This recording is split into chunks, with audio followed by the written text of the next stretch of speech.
আসসালামু আলাইকুম সবাইকে। কি অবস্থা সবার? আশা করি তোমরা সবাই অনেক অনেক ভালো আছো। আমি তোমাদের সাথে আছি আশিক ভাইয়া, পড়াশোনা করছি ঢাকা ইউনিভার্সিটিতে। আজকে আমরা পড়াশোনা করব আমাদের রসায়নের পদার্থের গঠন এই অধ্যায়টা নিয়ে। এটা আমাদের নবম দশম শ্রেণীর সর্বপ্রথম শিওর সিকিউ টাইপের একটা চ্যাপ্টার, অর্থাৎ এখান থেকে দেখা যায় এক সেট সিকিউ কোয়েশ্চেন আসে। সো এই চ্যাপ্টারটাকে অবভিয়াসলি আমাদের খুব ভালো মতন পড়াশোনা করতে হবে, এবং এই চ্যাপ্টারের লেকচারটা আমরা আশা করি দুইটা লেকচারের ভিতরে কমপ্লিট করে ফেলবো। তার ভিতরে পার্ট 1 আজকে আমরা পড়বো, একেবারে বেসিক থেকে পরমাণু মডেল অবধি। তো আমি তোমাদের ক্লাস করার ক্ষেত্রে এতটুকু কথা অন্তত বলবো যে আহ, ধরো কন্টেন্টের ভিতরে যা কিছু আছে ইনশাল্লাহ আমি সব ঠিকঠাক মতন বুঝিয়ে পার হবো। তোমার যে কাজটা থাকবে সেটা হচ্ছে তুমি একাডেমিক লাইফে যেহেতু পড়াশোনা করছো, সুন্দর মতো নোট ডাউন করে পড়বা, ঠিক আছে? নোট ডাউন করে বলতে যে জায়গাগুলো আমরা মার্ক করে বলবো, যে জায়গাগুলো আমি করাবো এখানে তোমাকে, সবগুলাই খুব ভালো মতন নোট ডাউন করবা। তো চলো তাহলে আর কথা না বাড়িয়ে শুরু করি লেকচারটা। আচ্ছা, সো চ্যাপ্টারের শুরুটাই তুমি দেখতেছো পদার্থের গঠন। মানে সাপোজ একটা পদার্থ আছে যেটা যে কোনো কিছু হতে পারে, মাটির একটা টুকরা হতে পারে, কাঠের একটা গুঁড়া হতে পারে, এখান থেকে শুরু করে তোমার হাতে স্টিল, চেয়ারের কাছে প্লাস্টিক, সুতা, হেড, হোয়াট এভার যাই থাকুক না কেন তোমার হাতের কাছে, ঠিক আছে? এইটাকে ভাঙতে ভাঙতে ভাঙতে ভাঙতে যত ছোট করতে পারো তুমি, যত ছোট করতে পারো। সো এটার ইতিহাস আছে কিছু। ইতিহাসটা কেমন চলো আমরা দেখে ফেলি। ফার্স্ট অফ অল এখানে একটা প্রথমে প্রিলিমিনারি ছবি দেওয়া আছে, যে ছবিটা রিলেটেড আইডিয়া তোমার, আমি যদি তোমাকে একটু নেওয়াই তাহলে তুমি কাইন্ড অফ চিন্তা করো গোল গোল আকৃতির যে জায়গাগুলা, এগুলা অন টাইপস অফ অরবিটাল। হ্যাঁ, মানে অন টাইপস অফ গঠন, অরবিটালও বলবো না এখন তোমার সামনে আমি, on types, goal goal sphere আকৃতির, গোলক আকৃতির। দেখো ভাইয়া, ডাবল ডাম্বেল মানে ডাম্বেল টাইপের যেটা, এই যে ডাম্বেল টাইপের সেটা এক ধরনের, ডাবল ডাম্বেল টাইপের সেটা এক ধরনের, ঠিক আছে? আর এই যে এরকম কমপ্লেক্স গঠনের যেটা সেটা আর এক ধরনের। এতটুকু জেনে থাকো খুশি। সো দেয়ার আর অ্যাকচুয়ালি 1 2 3 4 4 টাইপের এরকম গঠন হয়। এটা নিয়ে আমরা ভিতরে ডিটেলস আকারে জানবো। তুমি জাস্ট এতটুকু জেনে থাকো, আচ্ছা এগুলো টাইপেরও বোধহয় কিছু হয়, কি হয় না হয় সবই আমরা একটু পরে জানবো। সো প্রথমে দেখো, খুব প্রিলিমিনারি কথাবার্তা বলা আছে যে আমাদের চারপাশে যে জিনিসগুলো আছে সেগুলো আসলে কি দিয়ে তৈরি, এটা নিয়ে কি আমরা চিন্তা করেছি কখনো? যিনি সর্বপ্রথম চিন্তা করেন তিনি হচ্ছেন গ্রিক দার্শনিক ডেমোক্রিটাস। সর্বপ্রথম চিন্তা করেন, এবং উনি বললেন যে প্রত্যেক পদার্থের একক আছে যা অতি ক্ষুদ্র আর অবিভাজ্য, অতি ক্ষুদ্র এবং অবিভাজ্য, যার নাম দেন তিনি হচ্ছে অ্যাটম। তাহলে অ্যাটম যে একটা শব্দ আমরা পেলাম, এই যে এরকম একটা টোটাল স্লাইড বা একটা যদি থিওরিটিক্যাল টোটাল একটা প্যারা, এই প্যারা থেকে আমাকে পড়তে হবে, জানতে হবে কি, সর্বপ্রথম পদার্থের ক্ষুদ্রতম কণিকা সম্পর্কে আমাদের যিনি আইডিয়া দেন বা ধারণা দেন তিনি হচ্ছেন গ্রিক দার্শনিককে ডেমোক্রিটাস। এবং উনি কি বলেন, পদার্থের ক্ষুদ্রতম অবিভাজ্য একক, এই কথাগুলো মাথায় রাখতে হবে। উনি যা যা বলছিলেন, ক্ষুদ্রতম অবিভাজ্য একক, এই অবিভাজ্য এককটা কে ভাইয়া? অ্যাটম। উনি এটার নাম দেন অ্যাটম। আমরা এই কথাটুকুই জানবো। ওকে, অ্যাটম। কোনো বৈজ্ঞানিক পরীক্ষা দিয়ে এটি প্রমাণ করা সম্ভব হয়নি বলে এটা কোনো গ্রহণযোগ্যতা পায়নি ওই সময়। ওকে, অবশেষে 1803 সালে আরেকজন ব্রিটিশ বিজ্ঞানী জন ডাল্টন সর্বপ্রথম প্রাপ্ত ফলাফলের উপর ভিত্তি করে পরমাণু সম্পর্কে একটা মতবাদ দেন যে প্রত্যেক পদার্থ অজস্র ক্ষুদ্র ক্ষুদ্র অবিভাজ্য কণার সমন্বয়ে গঠিত। তিনি দার্শনিক ডেমোক্রিটাসের সম্মানে এই কণার নাম দেন হচ্ছে অ্যাটম। এখন স্বীকৃতিপ্রাপ্ত কে হলেন আসলে? এই যে জন ডাল্টন। ডেমোক্রিটাসের পরে, ডেমোক্রিটাস কিন্তু ধারণা দিয়ে গেছিলেন কিন্তু কোনো প্রমাণ দিয়ে জানতে পারেননি, তাই আমরা ডাল্টনের এটাই বেশি মানে স্বীকৃতিপ্রাপ্ত, তো সেটার কথাই আমরা জানি। জন ডাল্টন বলেন অ্যাটম, যার অর্থ হচ্ছে পরমাণু। পরমাণুই হচ্ছে আমাদের মৌলিক পদার্থের ক্ষুদ্রতম কণিকা, আর অণু হচ্ছে আমাদের যৌগিক পদার্থের ক্ষুদ্রতম কণিকা। আমরা সেটা ধীরে ধীরে যাব, এরপরে প্রমাণিত হয় যে পরমাণু অবিভাজ্য নয়, এরপরে আবার উনি যে ভুল এটাও প্রমাণিত হয়ে যায়, পরমাণু অবিভাজ্য নয়। পরমাণুকে ভাঙলে কি পায় বলো তো ভাইয়া? ইলেকট্রন পাই, প্রোটন পাই এবং নিউট্রন পাই। এই তিনটা আমরা পাই না? আমরা জানি। আচ্ছা, তোমার কাছে মনে হতে পারে এগুলো অবিভাজ্য, তোমার একটা ইনফরমেশনের জন্য বলে দিই আমরা, এগুলো অবিভাজ্য না। এদেরকে ভাঙলে আবার আমরা পাই হচ্ছে ভাই কোয়ার্ক। কি পাই বলো তো? কোয়ার্ক পাই, ঠিক আছে? আচ্ছা, তো যাই হোক, এগুলোর সম্পর্কে আমরা আরও ফার্দার পরে আরও তোমাদেরকে হচ্ছে ডিটেলস আর কি জানাবো। আপাতত আমাদের যতটুকু জানা দরকার সেগুলো আমরা পড়ে ফেলি। এদের ভাঙলে পরমাণুর থেকেও ক্ষুদ্র কণিকা ইলেকট্রন, প্রোটন এবং নিউট্রন ইত্যাদি পাওয়া যায়। পরমাণুর বিভিন্ন মডেল এবং পরমাণুর ইলেকট্রন বিন্যাস এই অধ্যায়ে আলোচনা করা হবে। এক্স্যাক্টলি, শুরু হচ্ছে ধরো বেসিক জিনিসপাতি, ঠিক আছে? সো সর্বপ্রথম আমাদের কে কথা বললেন? গ্রিক দার্শনিক ডেমোক্রিটাস। উনি বললেন অ্যাটম, কিন্তু উনি কোনো প্রকার বৈজ্ঞানিক ব্যাখ্যা দিয়ে যেতে পারলেন না। ওকে, তারপরে তারই সুবাদে 1803 সালে বৈজ্ঞানিক ব্যাখ্যা স্বরূপ একজন আমাদের পরীক্ষালব্ধ ফলাফল দিয়ে বললেন কে? John Dalton. তিনিও তার সম্মানার্থে বা তার প্রতি অনার দেখিয়ে এটার নামটা কি রাখলেন? অ্যাটমই রাখলেন এবং সেটার নাম দিলেন পরমাণু। পরবর্তীতে আবার এটা প্রমাণিত হয়ে গেল যে পরমাণু আমাদের অবিভাজ্য নয়, এটাকে ভাঙলে কি পাওয়া যায়, ইলেকট্রন প্রোটন নিউট্রন পাওয়া যায়। দেখো আমরা যে ধরো অ্যাবাউট 4টা থেকে 5টা মতন এই যে কন্টেন্ট মানে স্লাইডগুলো পড়ে ফেললাম, এখান থেকে তোমাকে নোট করতে হবে কি, এই যে লাস্টে আমি যে কথাটুকু বললাম এতটুকু, আর কিচ্ছু না। বাকিটুকু তো তুমি পড়ছোই, বাকিটুকটাই তুমি রিডিং দিবা, পরীক্ষার আগের রাতে যে কথাটুকু বললাম সেটুকু তুমি পড়ে যাবা, তোমার আটকানোর কোনো জায়গা থাকবে না, তুমি ইনশাল্লাহ ভালো করবা। ঠিক আছে, ওকে। তো চলো ভাই আমরা তাহলে ফার্দার একটু সামনে এগাই। এবার চলে আসে আমাদের মৌলিক এবং যৌগিক পদার্থ। সো এলিমেন্ট কোনটা আর হচ্ছে কম্পাউন্ড কোনটা। মৌলিক যৌগিক পদার্থকে ভাঙলে আমরা পাবো হচ্ছে মৌলিক পদার্থ। মৌলিক পদার্থ ক্ষুদ্র ক্ষুদ্র মৌলিক পদার্থ নিয়ে গঠিত আসলে যৌগিক পদার্থ, ব্যাপারটা এরকম। ওকে, সো চলো আমরা দেখি মৌলিক পদার্থ সম্পর্কে। ফার্স্টে মৌলিক পদার্থ, তোমরা নিশ্চয়ই সোনা রূপা লোহা দেখেছো। বিশুদ্ধ সোনাকে তুমি যতই ভাঙো না কেন সেখান থেকে তুমি সোনাই পাবা, তাই না? আর কিছু পাবা না। রূপা এবং লোহার ক্ষেত্রে একই কথা প্রযোজ্য, ব্যাপারটা এরকম। সাপোজ সোনার একটা বার, এই সোনার বারটাকে তুমি যতই ভাঙো সেখান থেকে অ্যারামই পাবা। সোনাকে প্রকাশ করা হয় কি, অ্যারাম। অনেক সময় দেখবা আই লাভ ইউ দিয়ে ওখানে বলা আছে আই লাভ গোল্ড, এমন দেওয়া। মিমটা তোমাকে শেয়ার করে দিচ্ছি, দেখো এটা হচ্ছে তোমাদের জেনজি জেনারেশনের মিম, যদিও আমিও জেনজি আসলে, what ever. I love gold, হ্যাঁ মিম, বাট ইউ না এ ইজ সাইলেন্ট হেয়ার। তারপরে ক্যাপশন কি দিবে জানো? ক্যাপশন দিবে হচ্ছে শুধুমাত্র বিজ্ঞানের ছাত্রছাত্রীদের জন্য প্রযোজ্য। আচ্ছা বলো তো, I love gold but A is silent here, এখানে এ কোথায়? নাই তো। সো গোল্ডের সংকেত আসলে কি বলো তো ভাইয়া? এ ইউ বা অ্যারাম। সো এই যে এ ইউ এর ভিতরে যদি এটা সাইলেন্ট হয়ে যায় তাহলে কি হয়ে যায়? আই লাভ ইউ হয়ে যায়। দেখছো কি ব্রেন খাটায়া মিম। সো তোমাদের এই মিম বোঝার জন্য আসলে মানে অ্যাটলিস্ট অ্যারাম দিয়ে যে স্বর্ণ বোঝায় এতটুকু তোমাকে জানতে হবে। হট এভার, চলো খুবই মজা করলাম, পুরাই লেম একটা মজা। যাকে এবার আসো, রূপা এবং লোহার ক্ষেত্রে একই কথা প্রযোজ্য। পদার্থকে ভাঙলে সেই পদার্থই পাওয়া যাবে, এই ধরনের পদার্থকে আমরা বলবো হচ্ছে মৌলিক পদার্থ। ঠিক আছে, যে পদার্থকে ভাঙলে অন্য কোনো পদার্থ পাওয়া যায় না, যেটাকে ভাঙছি সেটাই পাওয়া যাচ্ছে, সেটাকে আমরা বলবো হচ্ছে মৌলিক পদার্থ। ওকে, এরকম আরও কিছু মৌলের উদাহরণ হচ্ছে nitrogen, phosphorus, carbon, oxygen, helium, argon. এই যে এগুলাই হচ্ছে আমাদের মৌলিক পদার্থ। এ পর্যন্ত কয়টা আবিষ্কৃত হয়েছে বলো? 118টা। এগুলোর মধ্যে 98টি মৌল প্রকৃতিতে পাওয়া যায় এবং বাকিগুলো গবেষণাগারে তৈরি করা যায়, সেগুলো হচ্ছে আসলে তেজস্ক্রিয়। এগুলোকে কৃত্রিম মৌল বলে বা তেজস্ক্রিয় মৌল। তুমি কি জানো তোমার শরীরে মোট 26 ধরনের বিভিন্ন ধরনের মৌল রয়েছে? তুমি কি জানো? আসলে ম্যাগনেসিয়াম আছে, সোডিয়াম আছে, এই ধরনের যে কৃত্রিম মানে মৌলগুলো রয়েছে সেগুলো কিন্তু তোমার আমার শরীরেও আছে এবং সেগুলো আমাদের জন্য অত্যাবশ্যকীয় খনিজ উপাদান, বুঝছো? সো কথাটা এরকম, এটা হচ্ছে আমাদের মৌলিক পদার্থ। এবার আসো যৌগিক পদার্থ। যৌগিক পদার্থের কনসেপ্টটা এক্স্যাক্ট এর উল্টো। তো মৌলিক পদার্থকে ভাঙলে শুধু যেই পদার্থই পাওয়া যায়। পানিকে যদি ভাঙো, পানিটাকে বলো তো H2O, এটাকে আমরা কি বলি? একটা পানির অণু। পানিকে যদি আমরা ভাঙি তাহলে আমরা এখানে কি কি পাবো বলো তো? হাইড্রোজেন পাবো না দুইটা? দুইটা পাবো হচ্ছে বা হাইড্রোজেন পরমাণু, একটা পাবো হচ্ছে আমরা অক্সিজেন পরমাণু। এমন পাবো না? এমন পাবো না? সো তাহলে পানিটা কি একটা মৌলিক পদার্থ হলো? না। বাট এই যে হাইড্রোজেন আর অক্সিজেন এরা কিন্তু ঠিকই মৌলিক পদার্থ। সো এক বা একাধিক মৌলিক পদার্থ দিয়ে যদি একটা অর্থবোধক কোনো কিছু আসে সেটাকে আমরা বলবো যৌগিক পদার্থ। ঠিক আছে, দেখো তবে কিন্তু দুটি ভিন্ন মৌল হাইড্রোজেন এবং অক্সিজেন পাওয়া যায়। আবার লেখার চকচকে যদি ভাঙা যায়, লেখার চকচকে না, লেখার চককে যদি আমরা ভাঙি তাহলে সেখানে ক্যালসিয়াম, কার্বন এবং অক্সিজেন এই তিনটি মৌল পাওয়া যাবে। সো যে সকল পদার্থকে ভাঙলে দুই বা তার অধিক মৌল পাওয়া যায় বা মৌলিক পদার্থ পাওয়া যায় তাদেরকে আমরা বলবো যৌগিক পদার্থ। যৌগের মধ্যে মৌলসমূহের সংখ্যার অনুপাত সবসময় একই থাকে, এটা ফিক্সড থাকতে হবে। ঠিক আছে, এটা একটা সার্টেন রেশিও এবং এটা একই থাকা লাগবে। ঠিক আছে, ওকে। সো যেমন দেখো, যেখান থেকেই তুমি পানির নমুনা সংগ্রহ করো না কেন, রাসায়নিকভাবে বিশ্লেষণ করা হলে সবসময় 2 ভাগ হাইড্রোজেন 1 ভাগ অক্সিজেন থাকবে এবং সেখানে হাইড্রোজেন অনুপাত যদি আমরা অক্সিজেন করতে চাই তাহলে সেটাকে 2:1 পাওয়া উচিত, মাস্ট বি, না হলে ওই পানিটা কন্টামিনেটেড অথবা ওটা নর্মাল বা সাধারণ পানি না। আচ্ছা, যৌগের ধর্ম কিন্তু মৌলসমূহের ধর্ম থেকে সম্পূর্ণ আলাদা। যেমন সাধারণ তাপমাত্রায় হাইড্রোজেন আর অক্সিজেন গ্যাসীয়, বাট পানি যেটা তৈরি হলো তাদের দুইজন মিলে সেটা কি আসলে তরল, সেটা আলাদা হইতেই পারে। ওকে, বাট যৌগ পানি সাধারণ অবস্থায় তরল। ঠিক আছে, চলো আমাদের বোঝা শেষ। এবার চলে যাবো আমাদের গুরুত্বপূর্ণ অংশ, বেসিক মোটামুটিভাবে আমাদের ক্লিয়ার। চলে যাব হচ্ছে আমাদের এই অংশের ভিতরে, সেটা হলো পরমাণু এবং অণু, অ্যাটম এবং মলিকুলস। এই জিনিসগুলা, অ্যাটম কি, মলিকুলস কি, কাইন্ড অফ মৌলিক পদার্থ আর যৌগিক পদার্থ পড়ে ফেললাম না, ততটাই বলতে পারো।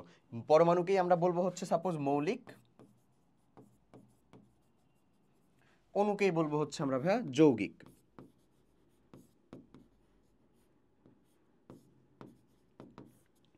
যৌগিক, ওকে। দেখি, পরমাণু হলো মৌলিক পদার্থের ক্ষুদ্রতম কণিকা। মৌলিক পদার্থের ক্ষুদ্রতম কণিকা যেটা, সেটাই হচ্ছে পরমাণু, বললাম, যার মধ্যে মৌলের গুণাগুণই থাকে। যেমন নাইট্রোজেনের পরমাণুতে নাইট্রোজেনের ধর্ম বিদ্যমান, অক্সিজেনের পরমাণুতে অক্সিজেনের ধর্ম বিদ্যমান, জানা কথা আমাদের। একই রকমভাবে যদি তাদের একটু কথা শুনি আমরা, 2 বা 2 এর অধিক সংখ্যক পরমাণু পরস্পরের সাথে বন্ধন গঠনের মাধ্যমে যুক্ত থাকলে তাকে আমরা অণু বলবো।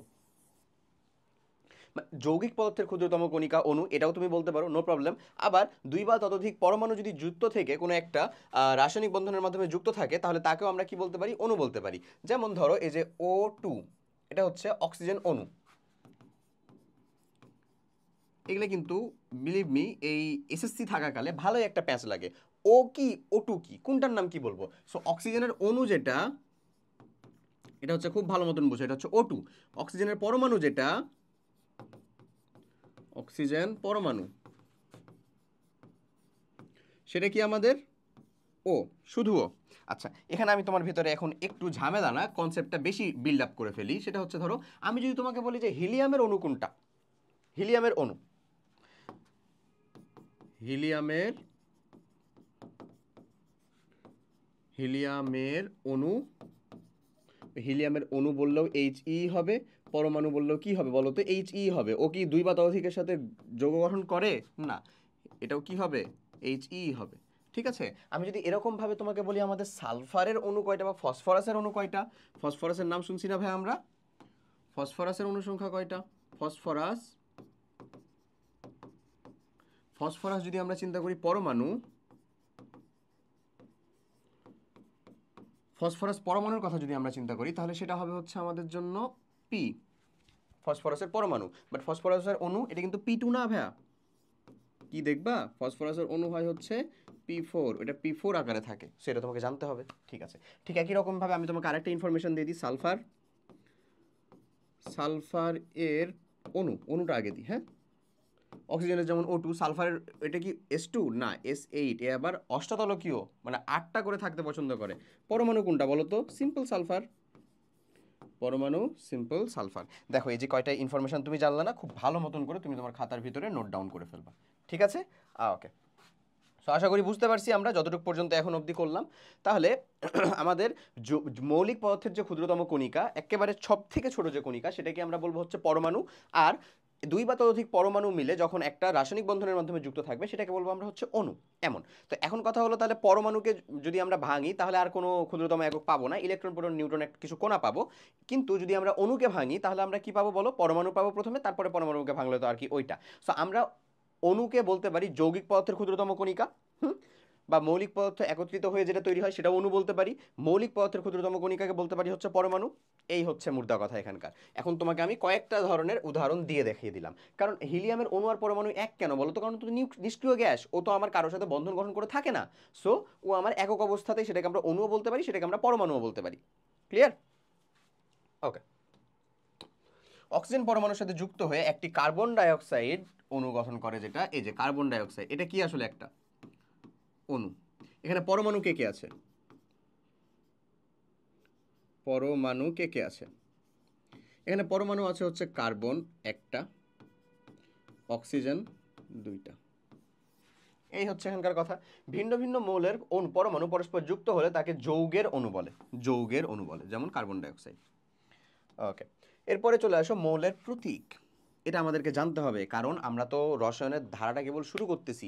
যেমন ধরো আমি তোমাকে বলতেছি হাইড্রোজেনকে যে আমরা H দ্বারা প্রকাশ করি, হিলিয়ামকে যে দ্বারা He দ্বারা প্রকাশ করি, লিথিয়ামকে যে আমরা Li দ্বারা প্রকাশ করি, এই যে এগুলো আমাদেরকে জানতে হবে। ঠিক আছে, ওকে। সো মৌলের প্রতীক, মৌলের প্রতীক হচ্ছে কোনো মৌলের ইংরেজি বা ল্যাটিন নামের সংক্ষিপ্ত রূপকে প্রতীক বলে। এটা কিন্তু প্রায় আসে ভাইয়া। প্রতীক আর সংকেতের মধ্যে পার্থক্য কি? একটা ফেমাস খ নাম্বারের কোশ্চিন, খ নাম্বার লিখে রাখো।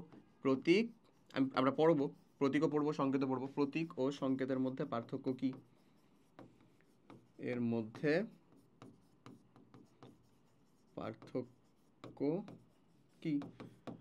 প্রতীকটা কি বলো? ওই যে বললাম, কোনো একটা মৌলের ইংরেজি বা ল্যাটিন যে নাম, সেটার ক্ষুদ্র বা সংক্ষিপ্ত অবস্থাকে বলি আমরা প্রতীক। প্রত্যেকটি মৌলকে সংক্ষেপে প্রকাশ করতে তাদের আলাদা আলাদা প্রতীক ব্যবহার করা হয়। মৌলের প্রতীক লিখতে কিছু নিয়ম অনুসরণ করতে হয়। ঠিক আছে, ওকে। এই যে যেমন ধরো মৌল, হাইড্রোজেনের প্রতীকটা লিখতেছি আমরা কি? ডিরেক্ট H, অক্সিজেনেরটা ডিরেক্ট O, নাইট্রোজেনেরটা ডিরেক্ট N, ডিরেক্ট N। কিন্তু এখন যদি আমি তোমাকে বলি, আমরা আর্গনেরটার জন্য কি ব্যবহার করি? AR ব্যবহার করি। আমরা লেডেরটার জন্য কি ব্যবহার করি, বা যে স্বর্ণের জন্য কি ব্যবহার করি? AU ব্যবহার করি। AU তো গোল্ড বা স্বর্ণ, তো AU এটা কি? অ্যারাম শব্দ থেকে ব্যবহার করি। হ্যাঁ, অ্যারাম থেকে। সো অ্যারাম থেকে যে ব্যবহার করতেছি না ভাই, এটা মানেও কিন্তু আমাদের গোল্ড বা স্বর্ণ। লেড ব্যবহার করতে যেমন PB ইউজ করি, এটার ফুল ফর্মটা কি জানো? প্লাম্বাম। প্লাম্বাম এটা কি? তার ল্যাটিন শব্দ বা ল্যাটিন মানে, ওখান থেকে পিবি ব্যবহার করি এমন। তো সব যে আমরা হচ্ছে যে থেকে নিয়েছি, কি বলে, ইংলিশ থেকে নিয়েছি এমন কিন্তু না, ঠিক আছে? এখন তুমি বলতে পারো যে ভাই তাহলে আমরা আসলে কোনটা কই থেকে নিয়েছি এটা কেমনে বুঝবো? এটা আমার তোমার বোঝার কিছু না রে, এটা নেওয়া অলরেডি হয়ে গেছে, এবং এগুলা রিলেটেড যারা ডিল করে তারা হচ্ছে আসলে ইউপ্যাকের ভিতরে বসে আছে, বসে না, তারা হয়তো বা এখন ওই মানে কি বলবো, পরপার যাত্রী হয়ে গেছে, আসলে অনেক আগেকারই অলরেডি সব ফিক্সড। এখন তুমি যদি বলো এক দেখতে এরকম কেন, তাহলে এটা তো মুশকিল হয়ে গেল, তাই না? এটা তো কেউ একজন ফিক্স করছিল না? দুই দেখতে এরকম কেন, এটা তো কেউ একজন ফিক্স করছিল। ঠিক ওই রকম ভাবেই হাইড্রোজেনটাকে যে এইচ দ্বারাই প্রকাশ করব, আর্গনটাকে যে এয়ার দ্বারাই প্রকাশ করব, এরকমটা কেউ কেউ ঠিক করে গেছেন, এবং তারা এখন বর্তমানে এই রিলেটেড যাবতীয় কেচ্ছা কাহিনী কে ঠিক করে? ইউপ্যাক ঠিক করে। IUPAC ইউপ্যাক বলে অনেকে, আবার হচ্ছে IUPACও বলে অনেকে। দেখি international union of applied pure and applied chemistry. কি এটা আসলে? ইন্টারন্যাশনাল ইউনিয়ন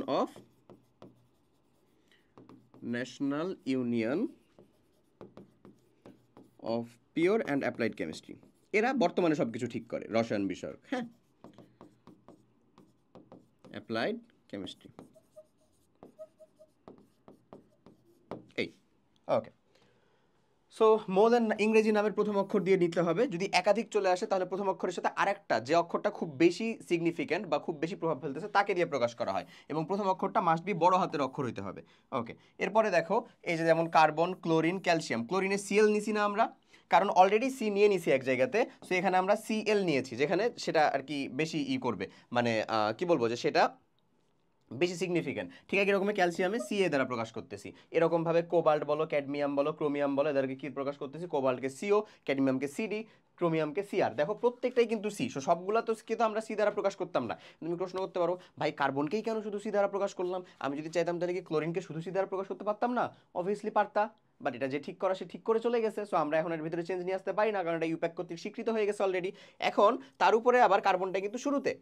এই সবগুলা মৌলের মানে আগে, সবগুলার আগে, অন্তত সবগুলাকে যদি সাজাই তাহলে সবগুলার আগে থাকবে হচ্ছে কার্বন। দ্যাটস ওয়াই কার্বনটা শুধু সি দ্বারা প্রকাশ করা হয়েছে, বুঝছো? তারপরের গুলাতে একটা করে এক্সট্রা অর্ড নেওয়া হয়েছে, এবং যেটা সিগনিফিকেন্ট সেটাকে নেওয়া হয়েছে। ওকে, এবার দেখো মৌলের নামকরণ ল্যাটিন নাম থেকে, যেমন সোডিয়াম, সোডিয়ামটা তো Na দ্বারা প্রকাশ করা হয়, এটার নাম কি? ন্যাট্রিয়াম। কপার দেখো কাপরাম থেকে, আচ্ছা পটাশিয়াম দেখো ক্যালিয়াম থেকে শুধু K দ্বারা প্রকাশ করা হয়। সিলভার দেখো এই যে আমাদের আর্জেন্টাম। এই যে এই জিনিসগুলোর ক্ষেত্রে তুমি সুন্দর মতন আসলে একটু কি দিয়ে রাখলা, একটা করে রিডিং দিয়ে রাখলা। টিন SN দ্বারা প্রকাশ করা হয়, অর্থাৎ তার কিন্তু অথচ তার ইংলিশ নাম ব্যবহার করা হয় না। কি ব্যবহার করা হয় দেখো? স্ট্যানাম। তারপরে অ্যান্টিমনি SB দিয়ে প্রকাশ করা হয় অ্যান্টিমনিকে, এই যে SB কে দিয়ে, অথচ এটার নাম কি? স্টিবিয়াম। এমন। ওকে, গোল্ড, এই যেটা কোনটা কথা বললাম, অ্যারাম দিয়ে প্রকাশ করা হয় AU। লেড, প্লাম্বাম, অলরেডি বলে ফেলছি এগুলো তোমাকে আমি। টাংস্টেন, এটা হচ্ছে ওলফ্রাম, W দিয়ে প্রকাশ করা হয়, ওলফ্রাম। আয়রন, ফেরাম থেকে আয়রন নেওয়া হয়েছে, এগুলো তো আমাদের জানা, যে কয়টা অন্তত জানি সেগুলো আমরা একটু পড়ে রাখবো। ওকে, তারপরে মার্কারিকে প্রকাশ করা হয় ভাই HG দ্বারা। এটার ফুল ফর্মটা কি দেখো? এটা হচ্ছে হাইড্রোর জাইরিয়াম। বাপরে বাপ, কি এটা? হাইড্রোর জাইরাম। ওরে বাবা, এত কিছু অতদূর অব্দি না জানলেও তুমি অন্তত জেনে রাখলা কাদেরকে কোনটা দ্বারা প্রকাশ করা হয়, ঠিক আছে? ওকে, এরপরে দেখো যদি দুই বা ততোধিক অংশের মৌলের ইংরেজি নামের প্রথম অক্ষর একই হয় তাহলে মৌলটিকে নামের প্রথম অক্ষর বড় হাতের দিয়ে প্রকাশ করা হয়। অন্যগুলোর ক্ষেত্রে প্রতীকটির পরের যে সিগনিফিকেন্ট বর্ণটা সেটাকে প্রকাশ করা হয়, সেটা তো আমরা অলরেডি দেখে ফেলছি। ওকে, এরপরে চলে আসো আমাদের সংকেতের কথাটা। আমরা তো আশা করি ওই মানে প্রতীকের কথাটা বুঝলাম। এবার চলে আসবো সংকেতে। সংকেত জিনিসটা কি? সংকেত জিনিসটা হচ্ছে হাইড্রোজেনের একটি অণুকে প্রকাশ করতে H2 ব্যবহার করা হয়, যার অর্থ হলো একটা হাইড্রোজেন অণুতে দুটি হাইড্রোজেনের পরমাণু আছে। আবার পানির একটা অণুকে প্রকাশ করতে H2O ব্যবহার করা হয়, এর অর্থ হচ্ছে পানির একটা অণুতে দুইটা হাইড্রোজেন একটা অক্সিজেন আছে। সাধারণ কয়েকটা অণুর সংকেত হচ্ছে এরকম। অণুটার ক্ষেত্রে সংকেত হয়ে যায়, পরমাণুর ক্ষেত্রে প্রতীক হয়ে যায়। তাহলে আমরা কি বলতে পারি? পরমাণুকে প্রকাশ করি যেটা দ্বারা, বা ক্ষুদ্রতম যেটা, সেটাকে প্রকাশ করি হচ্ছে কি দ্বারা? প্রতীক দ্বারা। পরমাণু প্রতীক। অণুকে প্রকাশ করব কি দ্বারা? সংকেত দ্বারা। এই তো। তাহলে আমি যদি তোমাকে বলি ভাই এটা আমার কি বলতো? প্রতীক। এটা আমার কি বলতো? সংকেত। বুঝছি কি জিনিসটা? এটা তো একটা অণু, হাইড্রোজেন গ্যাসের অণু না? তাহলে এটা সংকেত। এটা কি হয়ে যায় আমার? প্রতীক। এটা কি আমাদের? H2O, সংকেত। কার সংকেত? পানির সংকেত। এই তো বুঝছি আশা করি। এখানে দেখো কার কার nitrogen gas, ammonia gas, chlorine gas, sulphuric acid, hydrochloric acid, এই কয়টার এখানে দেওয়া আছে। বুঝতে পারতেছি না? সো এই ওকে, এরপরে আসো পরমাণুর ভেতরের কণিকা। আসল মানে ধীরে ধীরে আমরা আসল পড়ার দিকে ঢুকতেছি। এখান থেকে কিন্তু সব থেকে গুরুত্বপূর্ণ যে পড়াটা সেটা হচ্ছে রাদারফোর্ড পরমাণু মডেল এবং বোর পরমাণু মডেল, যে পার্টটুকু আমরা এই লেকচারের ভিতরে আশা করি ইনশাল্লাহ কভার করে ফেলবো। সো খুব ভালো মতো ওই আপ টু নোট করো, এবং রাদারফোর্ড আর বোর পরমাণু মডেল থেকে তুমি সিকিউ কোশ্চেন পেয়ে গেছো, এটা একেবারে লিখে রাখতে পারো খাতার ভিতরে। যদি না পাও তাহলে আমরা জানাও যে ভাই আমি পাই নাই, ঠিক আছে? আচ্ছা, তা আসো পরমাণুর ভেতরের কণিকা। পরমাণুর ভেতরের কণিকা, পরমাণুকে ভাঙলে ভেতরে কয় ধরনের কণিকা পাওয়া যায় আসলে? তুমি যদি বড় হয়ে পড়ো তাহলে দেখবা যে অনেক ধরনের কণিকা পাওয়া যায়, স্থায়ী পাওয়া যায়, অস্থায়ী পাওয়া যায়, ভারী কণিকা পাওয়া যায়। বাট এই বয়সে আমাদের এত বেশি কিছু পড়া লাগবে না। পরমাণুকে ভাঙলে তিনটা কোণায় পাওয়া যায়, এটাই আমরা পড়বো। একটা হচ্ছে ইলেকট্রন বাবাজি, একটা হচ্ছে প্রোটন বাবাজি, আর একটা হচ্ছে নিউট্রন বাবাজি। এই তিনজনকে পাওয়া যায়, ঠিক আছে? ওকে, আসো পরমাণু তিনটি কণা দ্বারা গঠিত, সেগুলো হচ্ছে ইলেকট্রন, প্রোটন, নিউট্রন। পরমাণুর কেন্দ্রের নিউক্লিয়াসে প্রোটন এবং নিউট্রন থাকে, মানে কেন্দ্রে। সাপোজ পরমাণু যদি আমার এরকম হয় ভাইয়া, হ্যাঁ, পরমাণুকে ধরো আমি এরকমভাবে প্রকাশ করতেছি, এটাকে আর একটু বড় করো, এরকমভাবে প্রকাশ করতেছি, যেটার এই পার্টটুকু হচ্ছে আমাদের নিউক্লিয়াস। এই নিউক্লিয়াসের মধ্যে কে কে থাকবে? Proton, neutron. ইলেকট্রন কই থাকবে? বাইরে, বাইরে। প্রথম শক্তি স্তরে 2টা থাকে, পরের শক্তি স্তরে সর্বোচ্চ 8টা থাকতে পারে। তো ধরো আমরা এরকমভাবে দিয়ে দিলাম, তাহলে এটা আসলে 2 আর 8 10টা। সো 10টা প্রোটন 10টা ইলেকট্রন, মানে এটা আসলে কে বলো তো? নিয়ন। নিয়নকে ড্র করছি। সো নিউক্লিয়াস যে যে ব্ল্যাক শেড দিয়ে যতটুকু ড্র করছি এটি হচ্ছে নিউক্লিয়াস, কেন্দ্রে থাকে। কিভাবে আসছে, কই থেকে আসছে, এগুলো আমরা পরমাণু মডেলের ভিতরে ভালো করে ইনশাল্লাহ দেখবো বা শিখবো, প্যারা নাই, ঠিক আছে? তো এটা হচ্ছে আমাদের সেই নিউক্লিয়াস। নিউক্লিয়াস হয়ে যাওয়ার পরে এই হচ্ছে আমাদের সেই নিউক্লিয়াস। কারণ পরমাণু কেন্দ্রের নিউক্লিয়াসের ভিতরে প্রোটন আর নিউট্রন থাকে, ইলেকট্রন নিউক্লিয়াসকে ঘিরে ঘুরতে থাকে। এটুকুই কথা জেনে রাখো। ইলেকট্রন, এই যে ইলেকট্রন যারা আছে সেটা নিউক্লিয়াসকে কেন্দ্র করে কি করবে? এরকমভাবে রোটেট করতে থাকবে, রোটেট করতে থাকবে, ঘুরতে থাকবে, রোটেট করতে থাকবে, ঠিক আছে? ঘুরতে থাকবে। ওকে, দেখো প্রথমে চলে আসছে আমাদের ইলেকট্রন। ইলেকট্রন নিয়ে আমরা কিছু জিনিসপত্র জেনে নিই। একটা ইলেকট্রন হলো পরমাণুর একটি মূল কণিকা। মূল কণিকা কিন্তু এটা মাস্ট বি থাকাই লাগবে। আচ্ছা, যার আধান বা চার্জ হচ্ছে ঋণাত্মক। কেমন এটা বলো? ঋণাত্মক। একটা ইলেকট্রনের চার্জ কত? একটা ইলেকট্রনের চার্জ সমান হচ্ছে 1.6, আচ্ছা যেহেতু মাইনাস, -1.6 ইন্টু 10⁻⁻19 কুলম। এটা কি আমাদের মনে রাখতে হবে? উত্তরটা হচ্ছে হ্যাঁ, মনে রাখতে হবে। সুন্দর মতো মনে রাখবা। ইলেকট্রন এবং প্রোটনের চার্জ সমান এবং বিপরীত, আর নিউট্রন হচ্ছে চার্জহীন কণিকা, নিউট্রনের কোনো চার্জ নাই। বুঝছো আমার কথা? এটা আমরা ছকের মাধ্যমেও দেখবো, আমি তোমাকে প্রিলিমিনারি আগেও বলে দিলাম। ইলেকট্রনের চার্জটা কত? 1.6 ইন্টু 10⁻⁻19 কুলম। প্রোটনের চার্জ কত? সেম 1.6 ইন্টু 10⁻⁻19 কুলম, কিন্তু এটা প্লাস বা ধনাত্মক। আর ইলেকট্রনের ক্ষেত্রটা কেমন? সেটা ঋণাত্মক। ওকে, পরিমাণ হচ্ছে এত কুলম। একে ই দ্বারা প্রকাশ করা হয়, এই ইলেকট্রনকে প্রকাশ করা হয় ই দ্বারা, ঠিক আছে? একটা ইলেকট্রনের ভর, এখন ইলেকট্রনের ভর কত? এম অফ ই, ইলেকট্রনের ভরটা হচ্ছে ভাইয়া 9.11 ইন্টু 10⁻31 কেজি, অথবা যদি গ্রামে বলো তুমি সেটা, তাহলে 9.11 ইন্টু 10⁻28 গ্রাম। খুবই কম, এর ভরটা প্রায় নগণ্য। সেজন্যই বলা হয় এর থেকে প্রোটন এবং নিউট্রনের ভরটা অনেক বেশি। দ্যাটস ওয়াই বলা হয় একটা পরমাণুর সমস্ত ভর আসলে কোথায় পুঞ্জীভূত থাকে? নিউক্লিয়াসে, বা যেখানে প্রোটন এবং নিউট্রন আছে সেখানে পুঞ্জীভূত থাকে। এখানে থাকেই না। কোথায় থাকেই না? এই যে আমাদের বাইরে, বাইরে আর কোনো প্রকার ভরই থাকে না, কারণ দেখো এর ভরটা হচ্ছে অনেক কম আসলে। হ্যাঁ, এত কম। আমি ইলেকট্রন আর নিউট্রনের মানে সরি প্রোটন আর নিউট্রনের ভরে যাই, তখন তুমি বুঝতে পারবা। ইলেকট্রনের আপেক্ষিক আধান হচ্ছে -1, যেটা বললামই তোমাকে আমি অলরেডি। আপেক্ষিক আধান বলতে বোঝায় যে আমাদের প্রোটনের সাপেক্ষে তার চার্জটা কত, ঠিক আছে? প্রোটনের চার্জ কত?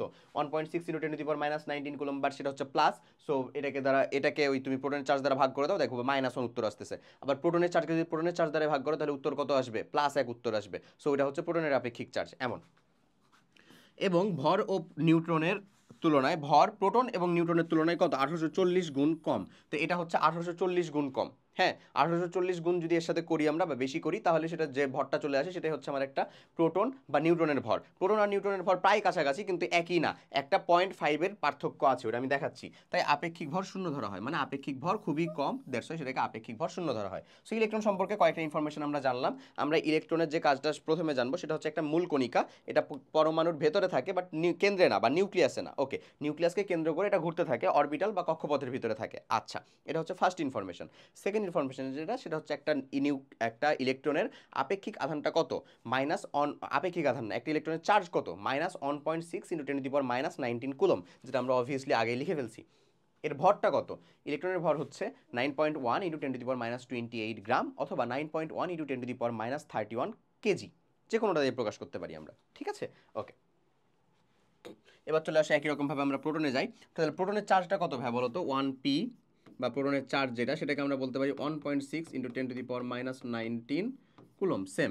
এখন প্রোটনের ভরটা কত বলো তো? m of e, প্রোটনের ভর যেটা সেটা হচ্ছে 1.67 × 10⁻24 গ্রাম। চলো আগে কেজিতেই লিখি, তাহলে -27 গ্রাম, অথবা বলতে পারো 27 কেজি, অথবা 1.67 10⁻24 চলে আসবে গ্রাম। তাহলে দেখো গ্রাম হিসাব করলে কত? 4, বাট ইলেকট্রনেরটাতে দেখো 10⁻28, এই যে এত ডিফারেন্স, বুঝছো? তাহলে 10 কত? 10⁴ এর মতন ডিফারেন্স, এরকম ডিফারেন্স। ওকে, এটাকে পি দ্বারা প্রকাশ করা হয়। এর প্রোটনের ভর হচ্ছে 1.6 × 10⁻24 গ্রাম। দেখো যেটা বললাম সেটাই। প্রোটনের আপেক্ষিক আধান কত? +1, আপেক্ষিক ভর 1 ধরা হয়। তাহলে তুমি বলো এখন প্রোটনটা তাহলে কোথায় থাকে? প্রোটনটা থাকে হচ্ছে কোথায়? নিউক্লিয়াসে থাকে। পরমাণুর ভেতরে তো থাকেই, পরমাণুর ভেতরে কোথায় থাকে? নিউক্লিয়াসের মধ্যে থাকে। ঠিক একই রকমভাবে যদি আমরা এই নিউট্রন সম্পর্কিত কথাবার্তাগুলো চিন্তা করি, সো নিউটনের ভরটাকে দেখো ভাই, প্রোটনের ভর আর নিউটনের ভরটাকে আমি তোমাকে খালি একটু হাইলাইটেড করে দেখালাম তোমাদের জন্য। এই মানে ইলেকট্রন আর প্রোটনই খুব গুরুত্বপূর্ণ, তো নিউটনটা অতটা বেশি না, দ্যাটস ওয়াই আমি তোমাকে এটা হাইলাইট করে দেখালাম। দেখো 9.11 × 10⁻28 গ্রাম, গ্রাম এককে তো বুঝছোই। প্রোটনের ভরটা দেখো 1.673 × 10⁻24। নিউটনের ভরটা 673 না 675, এটাই বললাম তোমাকে আমি, যে এখানে একটা 0.5-এর ডিফারেন্স হয়, 675, আর এটা 10⁻24, 24টা সেমই আছে, ঠিক আছে? এর আধান কিন্তু নাই, এর আধানটা হচ্ছে 0। ওকে, এর আপেক্ষিক ভর 1, এর আপেক্ষিক ভরও 1। এই আর আপেক্ষিক ভরটা হচ্ছে এই ভর দ্বারা ওই ভরটাকে ভাগ। হ্যাঁ, এই ভরটা দ্বারা ওই ভরকে ভাগ করো, বা এই ভর দ্বারা ওই ভরকে ভাগ করো যদি তুমি, তাহলে এখানে দেখবা উত্তর আসবে 0.0001 এরকম টাইপের। সো যেটাকে আসলে টেন্স টু জিরোই ধরা হয়, দ্যাটস ওয়াই ইলেকট্রনের আপেক্ষিক ভরটাকে 0 বলা হচ্ছে।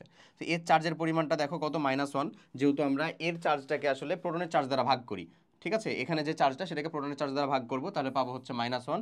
এর চার্জকে যদি এটা দ্বারা ভাগ করি তাহলে পাবো হচ্ছে +1। জিরোকে যদি এটা দ্বারা ভাগ করি তাহলে পাবো হচ্ছে 0। আপেক্ষিক আধান, আপেক্ষিক আধান বা চার্জ। আপেক্ষিক আধান মানে প্রোটনের সাপেক্ষে যে আধানটা সেটা, আর আপেক্ষিক ভর মানে হচ্ছে প্রোটনের ভরের সাপেক্ষে যে ভরটা সেটা। বুঝতে পারা গেছে না? এতটুকুই খালি। সো ওটা আমাদের খুব বেশি ম্যান্ডেটরি না, বাট মাঝে মধ্যে এই আপেক্ষিক আধান, এই যে 0 আর আপেক্ষিক ভর হচ্ছে 0, এগুলা রিলেটেড কিছু কোয়েশ্চেন টুকটাক করে এমসিকিউ এর ভিতরে দিয়ে দেয়। সো আমরা একটু কেয়ারফুল থাকবো এমসিকিউটা উত্তর করার ক্ষেত্রে। এই হচ্ছে এখানকার কাজ। আমি তোমাকে এখানে আরেকটা সুন্দর জিনিস শিখিয়ে দিই, সেটা হচ্ছে কে কোনটা আবিষ্কার করছে। হ্যাঁ, একটা সিম্পল ছন্দ মনে রাখবা, আমি আমার বোনের কাছে শিখছিলাম, আমি তোমাদের কাছে শিখিয়ে দিচ্ছি। ইট পরে নিচে,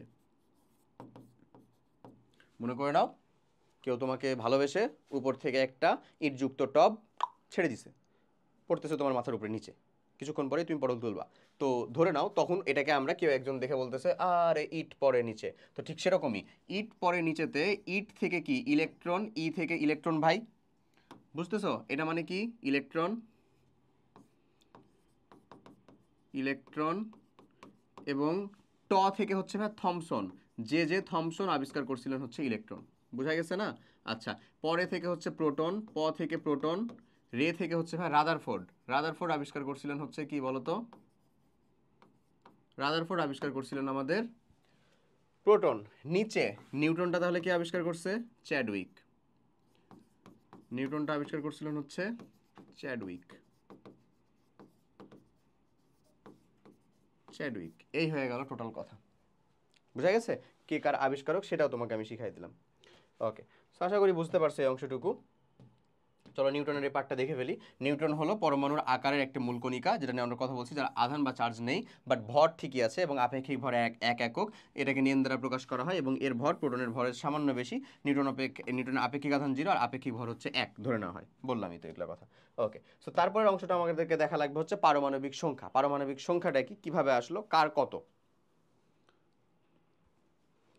আচ্ছা, সো চলো ভাই আমরা এই অংশটা শুরু করি। সেটা হচ্ছে আমাদের পারমাণবিক সংখ্যা। আমরা এই লেকচারে আর মেইনলি তিনটা জিনিস পড়বো। সেটা হচ্ছে পারমাণবিক সংখ্যা, একটা মৌলকে আমরা কিভাবে প্রকাশ করতেছি সেই যাবতীয় জিনিসপত্র, এবং পরমাণু মডেলটাই সব থেকে বেশি গুরুত্বপূর্ণ, ঠিক আছে? ওকে, চলো আমাদের আসল প্রশ্নের জায়গাগুলো আমরা শুরু করতেছি। আসলে পারমাণবিক সংখ্যা জিনিসটা কি? পারমাণবিক সংখ্যা হচ্ছে কোনো একটা মৌলের মধ্যে যতগুলো প্রোটন আছে, প্রোটন। প্রোটন সংখ্যাটাতে পারমাণবিক সংখ্যা।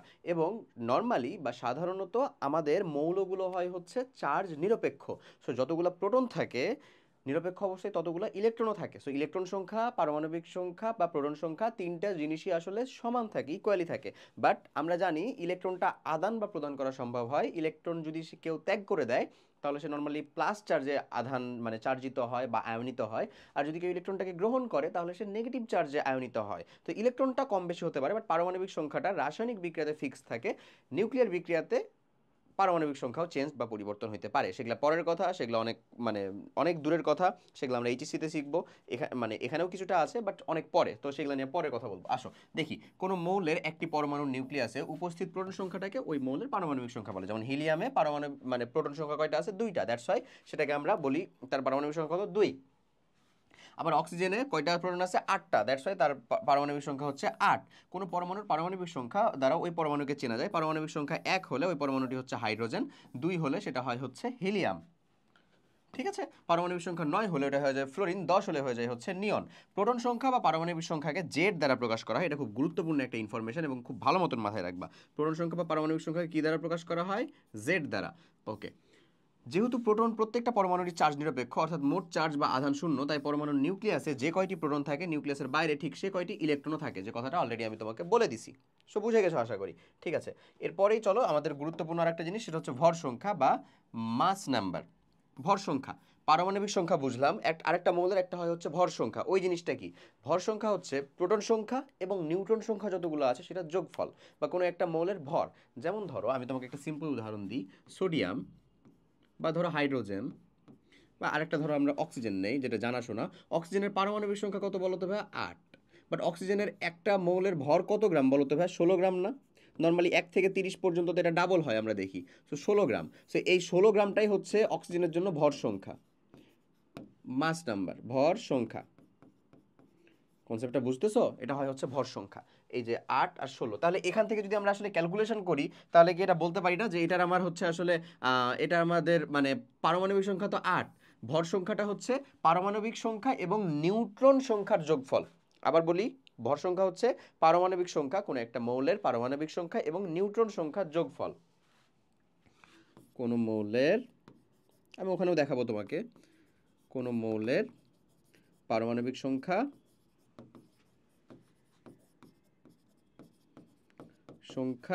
এবং নিউট্রন সংখ্যার যোগফল।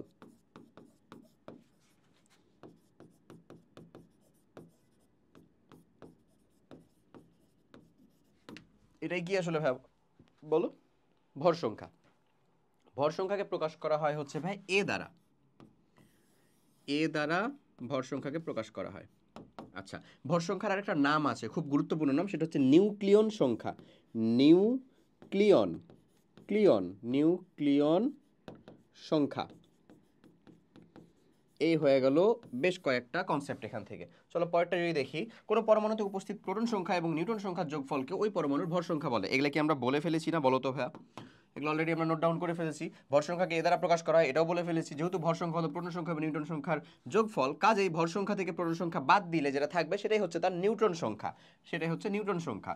সোডিয়ামের ভর সংখ্যা হচ্ছে 23, ভর সংখ্যা হচ্ছে 23, মানে এর ভ্যালু হচ্ছে 23, ভর সংখ্যা হচ্ছে 23, জেডের ভ্যালু বা পারমাণবিক সংখ্যা হচ্ছে 11। তাহলে এখানে নিউট্রন সংখ্যাটা কত? আমরা কি এমন একটা ইনফরমেশন বলতে পারি, নিউট্রন সংখ্যা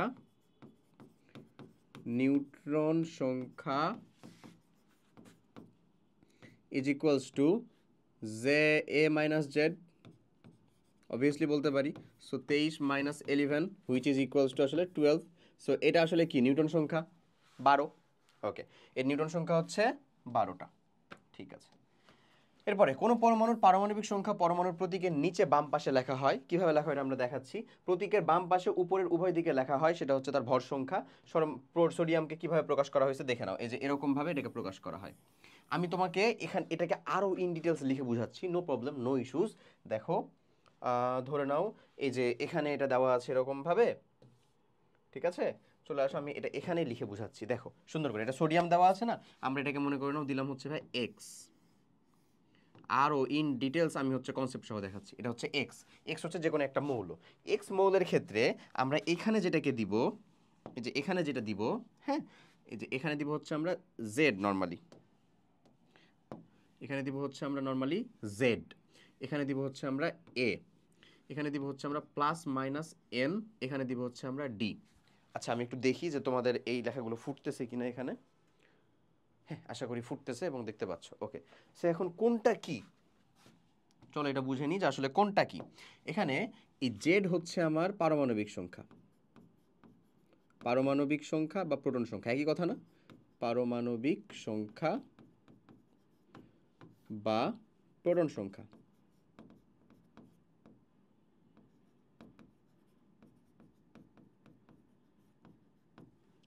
এটা কি বলতো? ভর সংখ্যা। অপর নামটা কি ছিল মনে আছে না ভুলে গেছো? ভর সংখ্যা বা নিউক্লিয়ন সংখ্যা, দুইটাই জেনে রাখবো কিন্তু। নিউক্লিয়ন সংখ্যা। ওকে, প্লাস মাইনাস এনটা কি বলো তো ভাইয়া? প্লাস এন মানে হচ্ছে ত্যাগকৃত ইলেকট্রন সংখ্যা, মাইনাস এন মানে হচ্ছে গ্রহণকৃত ইলেকট্রন সংখ্যা। সো আমি প্লাস মাইনাস দিয়ে ক্রমান্বয়ে এটি লিখতেছি, এটা ত্যাগকৃত বা গ্রহণকৃত ইলেকট্রন সংখ্যা। ডিটা কি আসলে বলতো? অণুর সংখ্যা, অণুর সংখ্যা। এই যে আমরা O2 লিখি না, এটা কি এখানে লিখি না? এই যে এটাই হচ্ছে সেই ডিটা।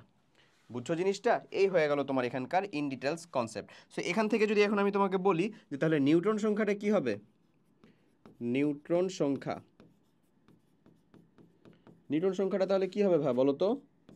অবভিয়াসলি আমাদের A minus Z, which is actually A minus Z. সোডিয়ামের জন্য 11 মাইনাস হচ্ছে 23 মাইনাস 11, তার মানে হচ্ছে সোডিয়ামের জন্য 12। এই হয়ে গেল আমাদের এখানকার ম্যাক্সিমাম কনসেপ্ট। বুঝা গেছে? ওকে, এরপরে চলে আসবো আমাদের মোস্ট ইম্পর্টেন্ট জায়গায়। এখানে ধরো দেওয়া আছে হাইড্রোজেনের ক্ষেত্রে যদি দেখো, তাহলে হাইড্রোজেনকে প্রকাশ করা হয় হাইড্রোজেনের পরমাণুটাকে 1 1 এরকম আকারে। বুঝছো? তাহলে এখানে বলো তো তার ভর সংখ্যাটাও 1, তার হচ্ছে পারমাণবিক বা প্রোটন সংখ্যাটাও 1, তাহলে নিউট্রন সংখ্যাটা কত? 0 না? নিউট্রন সংখ্যা কত বলো তো? 0 না? 1 মাইনাস 1 0। ক্লিয়ার? হিলিয়ামেরটা দেখো 2 4, তাহলে নিউট্রন সংখ্যা কত? ইলেকট্রন সংখ্যা হচ্ছে 2, নিউট্রন সংখ্যা হচ্ছে 2, হিলিয়ামকে প্রকাশ করা হয়েছে এরকম ভাবে। ওকে, এরপরে চলে আসো আমাদের মোস্ট ইম্পর্টেন্ট থিং, সেটা হচ্ছে পরমাণু মডেল। পরমাণু মডেল পড়বো আমরা হচ্ছে দুইজনের পরমাণু মডেল পড়বো। একটা হচ্ছে রাদারফোর্ড পরমাণু মডেল এবং 3.6.2 আকারে আমরা পড়বো হচ্ছে বোর পরমাণু মডেল। রাদারফোর্ডের শীর্ষই কিন্তু ছিলেন হচ্ছে বোর সাহেব, যদিও বোরের পরমাণু মডেল হচ্ছে বেশি উন্নত বা বেশি স্বীকৃত, বেশ কম ভুল সম্পূর্ণ। বোর পরমাণু মডেল। আচ্ছা, সো রাদারফোর্ড পরমাণু মডেলের বোর পরমাণু মডেলের একটা সিম্পল ডেমনস্ট্রেশন, আমি তোমাকে রাদারফোর্ড পরমাণু মডেলের একটা সিম্পল ডেমনস্ট্রেশনটা দেখাই। সিম্পল ডেমনস্ট্রেশন দেখলে তুমি আশা করি হচ্ছে খুব সহজে এই কনসেপ্টটা একটু ধরে ফেলতে পারবা। ঠিক আছে, আমি জাস্ট সিম্পল ওটা দেখাই, তারপরে এটা তোমাকে আমি ব্যাখ্যা করে দিচ্ছি। সো এই যে যে অংশটা আমি জাস্ট তোমাদের একটা ড্রাফট ধারণা দেওয়ার জন্য, ডেমনস্ট্রেশন করার জন্য দিলাম। সো দেখো ইন টোটালে উনির কনসেপ্টটা ছিল এরকম, হ্যাঁ, এই যে এইখানে, এই যে এইখানে দেখো ভাইয়া, এখানে একটা জায়গা দিয়ে উনি আলফা রশ্মিকে এরকমভাবে পাস করাচ্ছিলেন। এখানে এই যে জিনিসটা সেটা হচ্ছে একটা স্বর্ণের পাত। কিসের পাত বলো? একটা স্বর্ণের পাত। এই স্বর্ণের পাতটাকে কেন ইউজ করা হয়েছিল? কারণ এর ম্যালেবিলিটি গুণাঙ্ক আছে। ম্যালেবিলিটি গুণাঙ্ক মানে এটাকে অনেক পাতলা করে অনেক মানে লম্বা করে দেওয়া যায়, কিন্তু এটা ভাঙে না বা ছিঁড়ে যায় না এমন। আর চারিদিকে যে এই যে পর্দাটা দেখতেছো সেটা হচ্ছে আসলে জিঙ্ক সালফাইডের একটা পর্দা। এরকমভাবে যদি তুমি পড়ো আশা করি তোমার হচ্ছে মনে থাকবে। জিঙ্ক সালফাইডের পর্দা কেন দিয়েছিলেন? কারণ আলফা কোণাটা যখন জেটে বিভিন্ন দিকে আর কি যাচ্ছে বা কোন দিকে যাচ্ছে বা কেমন হবে আলফা কোণাটার পরবর্তীতে কার্যক্রম, এইটা টেস্ট করার জন্য উনি মেইনলি এই কাজটা করছিলেন। ঠিক আছে, সেই এক্সপেরিমেন্টগুলো আসলে ইউটিউবে এরকমভাবে অ্যাভেলেবেল আছে। এখন তো আমাদের কাছে জন্য শিক্ষাটা আসলে অনেক সহজ হয়েছে। সো আমি এটা তোমাকে ড্র করার থেকে এখানে যেটা দেখানো হচ্ছে এটা আমি দেখাই, তারপর আমি প্রসেসটা নিজেই বলে দিব। সো ঘটনাটা কি হয়েছিল? ঘটনাটা হয়েছিল এরকম একটা আলফা রশ্মি মানে দ্বিধনাত্মক হিলিয়াম নিউক্লিয়াস, দ্বিধনাত্মক হিলিয়াম নিউক্লিয়াস, হ্যাঁ, দ্বিধনাত্মক হিলিয়াম নিউক্লিয়াস। এই যে হিলিয়াম নিউক্লিয়াস দ্বিধনাত্মক মানে 2+2 4 হিলিয়াম নিউক্লিয়াস, এটা উনি মানে বিচ্ছুরণ করাচ্ছিলেন এর উপরে।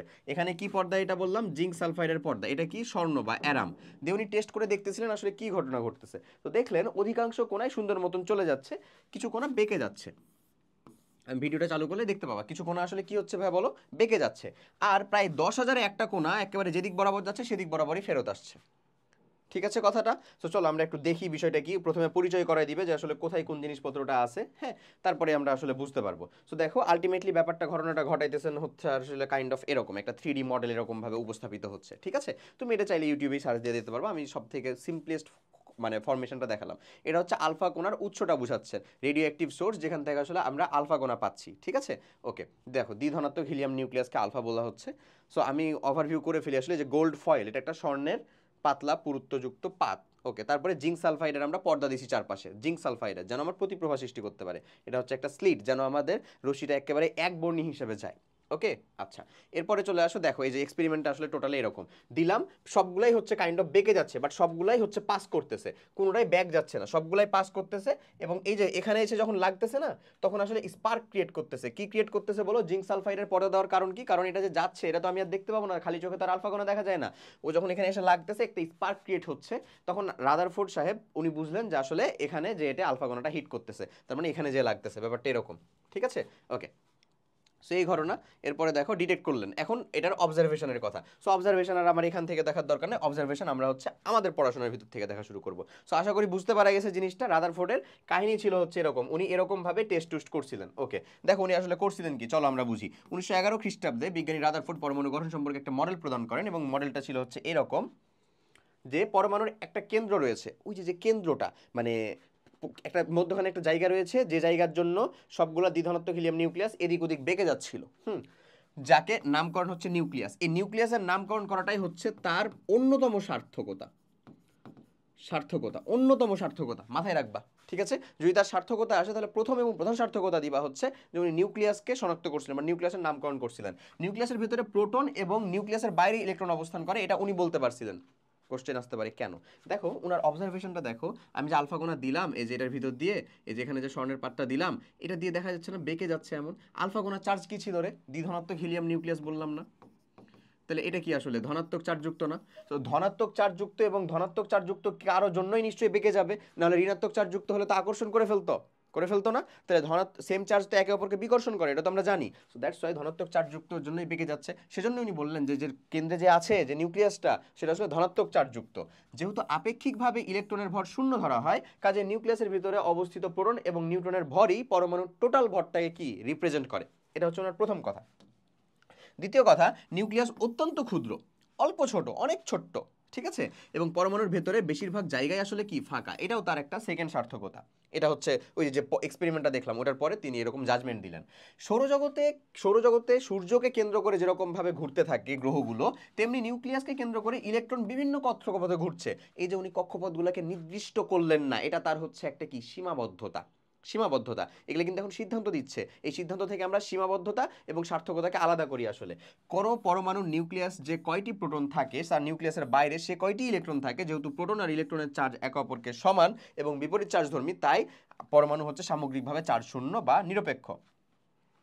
ধনাত্মক চার্জবাহী নিউক্লিয়াস প্রতি ঋণাত্মক চার্জবাহী ইলেকট্রন এক ধরনের আকর্ষণ বল অনুভব করে। এই আকর্ষণ বলকে কেন্দ্রমুখী বা কেন্দ্রবিমুখী বলের কারণে পৃথিবী যেরকম সূর্যকে কেন্দ্র করে ঘুরছে, ছিটকে চলে যাচ্ছে না, ঠিক একই রকমভাবে পরমাণুটা এরকমভাবে সাম্যাবস্থায় আছে। এটা বলে গেলেন কে?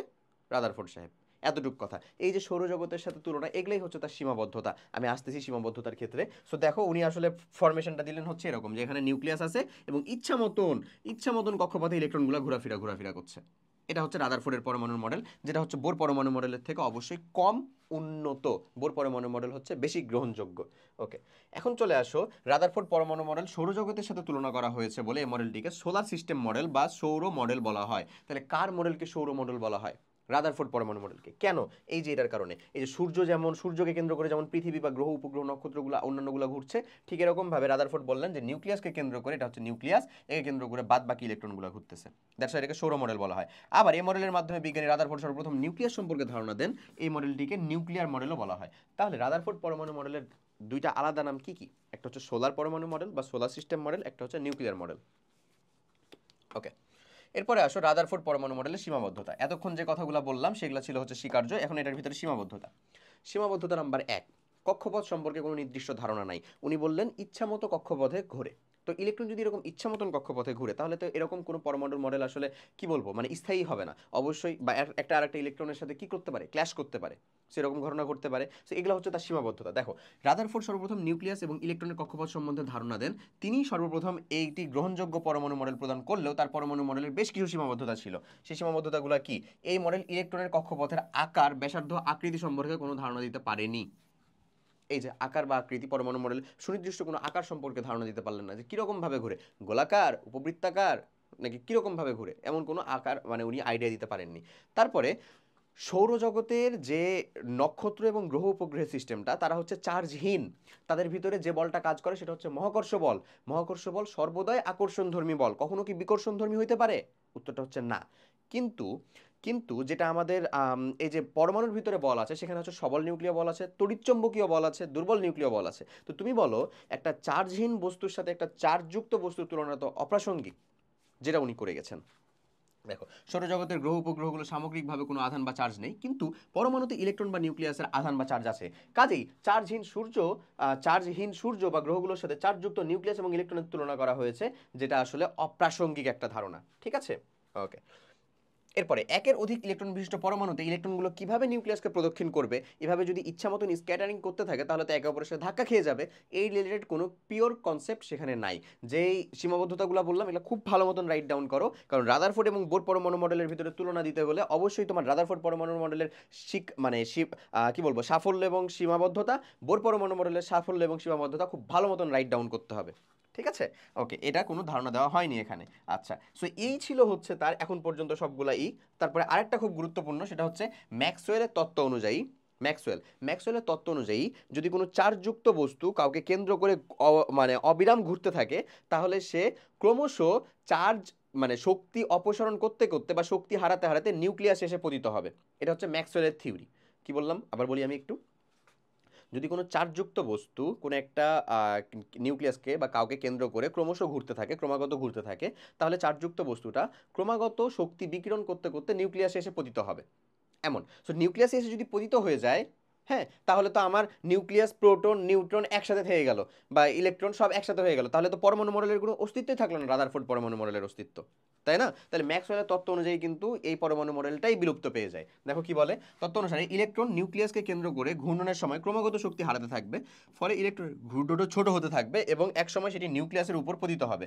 অর্থাৎ পরমাণুর অস্তিত্বই বিলুপ্ত হয়ে যাবে এবং পরমাণু স্থায়ী হবে না। কিন্তু প্রকৃতিতে সেটা ঘটে না, আসলে তো সেটা ঘটে না। তাহলে ম্যাক্সওয়েলের তত্ত্ব অনুযায়ী রাদারফোর্ডের পরমাণু মডেলটা সঠিক নয়। এই হয়ে গেল। এখন এটার একটা ফিগার দেখো, এই ফিগারটা বোঝাচ্ছে এরকম, এই যে ধরো পরমাণু এই যদি ক্রমশ ঘুরতে থাকে তাহলে সে ধীরে ধীরে কাছাতে থাকবে, কারণ সে শক্তি হারাতে থাকবে, তাই এক সময় তো যে সে এখানে কি করবে, পতিত হবে। বাট এরকমটা তো ঘটে না। ওকে, এবার চলে আসো, তার আমাদের কাজ শেষ, এবার বোর পরমাণু মডেল। সো বোর পরমাণু মডেলের জন্য আমার আলাদাভাবে, বোর কিন্তু আলাদাভাবে যে কোনো টেস্ট বা এক্সপেরিমেন্ট করছিলেন এমন না, বোর আসলে তারই সহযোগী হিসেবে তারই ল্যাবে কাজ করতেন। কিন্তু রাদারফোর্ড আমার যে সকল সীমাবদ্ধতাগুলো দিয়ে গেছেন, বোর সেগুলাকেই এসে সর্বপ্রথম ঠিক করে গেছে। এবং বোর পরমাণু মডেলের সার্থকতা হচ্ছে ভাই প্রথম তিনটা। এক, সেটা হচ্ছে কক্ষপথ সম্পর্কে ধারণা। সার্থকতা, কক্ষপথ সম্পর্কে ধারণা, যেটা রাদারফোর্ড দিয়ে যায়নি, উনি দিয়ে গেলেন, যে মানে ইলেকট্রন কখনোই নিউক্লিয়াসে এসে পতিত হতে পারে না, কারণ সুনির্দিষ্ট কিছু কক্ষপথ আছে যেখানে ইলেকট্রন ঘুরবে। ঠিক আছে, এখান থেকে কখনোই নিউক্লিয়াসে আসতে পারবে না, সম্পর্কে ধারণা এমন। দুই দুই হচ্ছে যে কৌণিক ভরবেগ সম্পর্কিত ধারণা। এখানে আবার বোর আলোচিত হয়েছে, সমালোচিত আসলে, ভরবেগ সম্পর্কিত ধারণা। এবং তিন, সেটা হচ্ছে বর্ণালী সম্পর্কিত ধারণা।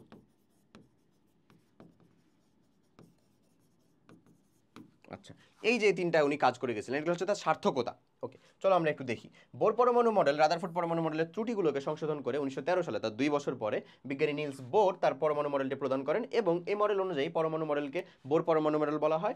বোর পরমাণু মডেলের মতবাদগুলো হচ্ছে অনেকটা এরকম: পরমাণুতে যে সকল ইলেকট্রন থাকে সেগুলোকে নিউক্লিয়াসকে কেন্দ্র করে সুনির্দিষ্ট কিছু গোলাকার বা বৃত্তাকার পথে প্রদক্ষিণ করে।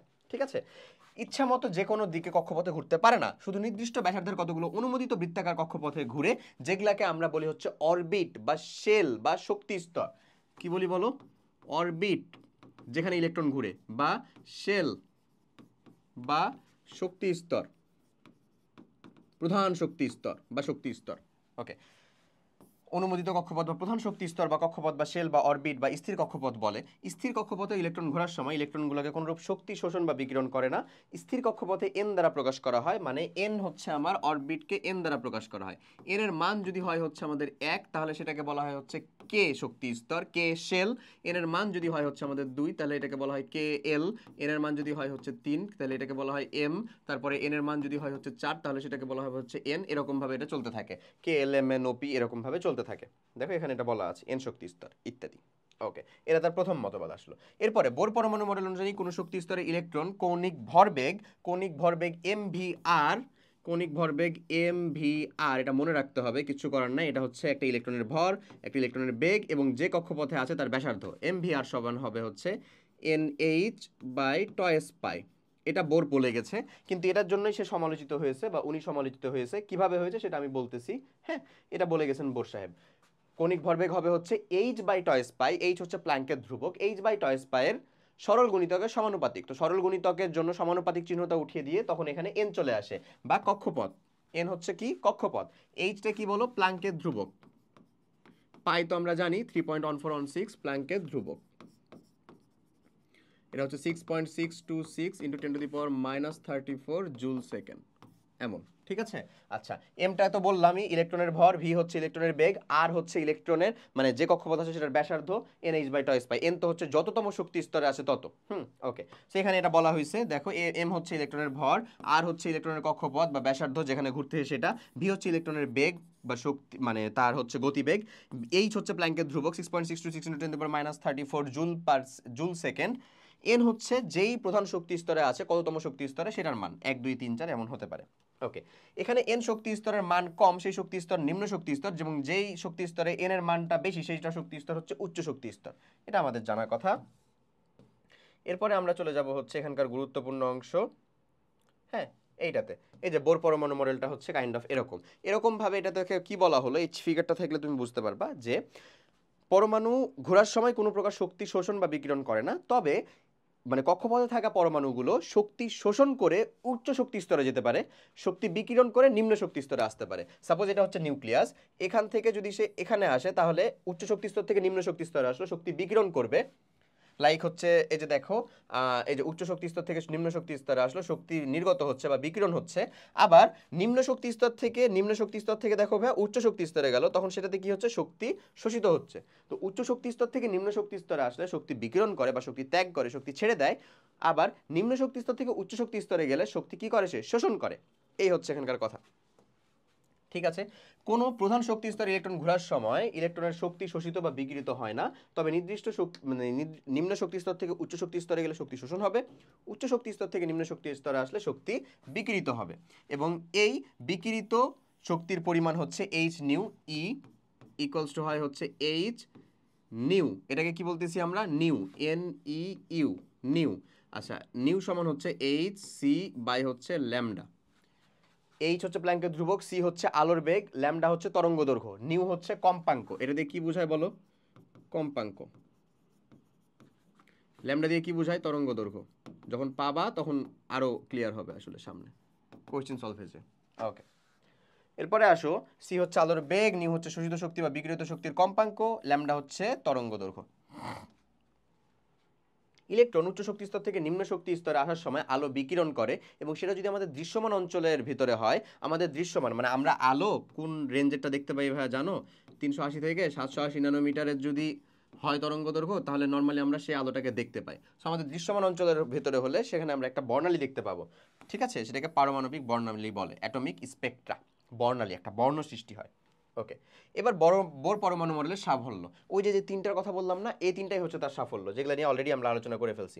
রাদারফোর্ড পরমাণু মডেল অনুযায়ী সৌরজগতের মতন মানে একটা অনির্দিষ্ট পথের ভিতরে ঘুরতে আছে, বাট বোর পরমাণু মডেল এসে প্রথমে সেটাকে ঠিক করলো যে না, একটা নির্দিষ্ট শক্তি স্তর নির্দিষ্ট কক্ষপথের ভিতরে ইলেকট্রনগুলো ঘুরে, এবং ইলেকট্রন ঘোরার সময় কোনো প্রকার শক্তি শোষণ বা শক্তি বিকিরণ করে না। এটা হচ্ছে তার প্রথম মানে সাফল্য। ওকে, পরেরটা হচ্ছে রাদারফোর্ড পরমাণু মডেলে শক্তি শোষণ বা বিকিরণ করে উচ্চ শক্তি স্তর বা নিম্ন শক্তি স্তরে আসা যেত না, বরঞ্চ সে ঘুরতে ঘুরতে একটা মানে নিউক্লিয়াসে পরিণত হয়ে যেত, এরকম একটা কনসেপ্ট ছিল। বাট বোর পরমাণু মডেল বললো যে এমনটাও না, শক্তি শোষণ করে সে উচ্চ শক্তি স্তরে যেতে পারে, শক্তি বিকিরণ করে সে উচ্চ শক্তি স্তর থেকে নিম্ন শক্তি স্তরে আসতে পারে, এবং যখন শক্তির বিকিরণের ঘটনাটা ঘটে সেই বিকিরিত তরঙ্গ দৈর্ঘ্য যদি আমাদের দৃশ্যমান অঞ্চলের ভিতরে হয় তাহলে সেখানে একটা রেখা বর্ণালী সৃষ্টি হয় এবং যেটা আমরা দেখতে পাই। ওকে, আচ্ছা, এরপর দেখো রাদারফোর্ড পরমাণু মডেল অনুযায়ী কোনো মৌলের পারমাণবিক বর্ণালী ব্যাখ্যা করা যায় না, বাট বোর পরমাণু মডেল অনুযায়ী ঠিকই এই বর্ণালীর বিষয়টা ব্যাখ্যা করা যায়।